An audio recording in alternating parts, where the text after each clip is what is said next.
మీరు ఒంటరిగా ఉన్నారా? నా తల్లిదండ్రులు ప్రాణంగా ప్రేమించిన స్నేహితులు దూరమయ్యారని బాధపడుతున్నారా? ఈ లోక ప్రేమను నమ్మి మీరు మోసపోయారా? ప్రాణంగా ప్రేమించే వ్యక్తులను దూరమయ్యారని చెప్పి ఇంకా ఈ జీవితం నాకొద్దు, నేను చాలా ఒంటరిగా ఉన్నాను ఈ లోకంలో అని చెప్పి నిజంగా మీరు నిరాశతో ఉన్నారా? అయితే దేవుడు ఏం మాట్లాడుతున్నారో ఒకసారి చూద్దాము.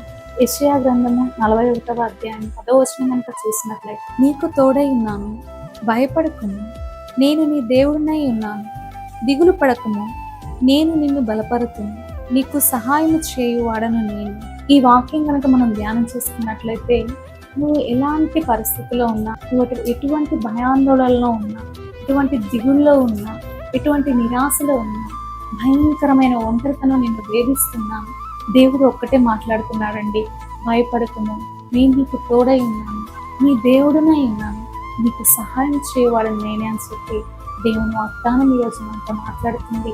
ఈ వాక్యాన్ని విని నమ్మి విశ్వసించి ప్రభు పాదాలు ఒకసారి మీరు వచ్చినట్లయితే ఆయన తప్పకుండా మీ ఒంటరితనాన్ని ఆశీర్వాదకరంగా మారుస్తాడు. ఈ వాగ్దానాన్ని నమ్మి నాతో పాటు ప్రార్థనలో ఏకీభవించండి. శుభ్రా మీకు అందరం.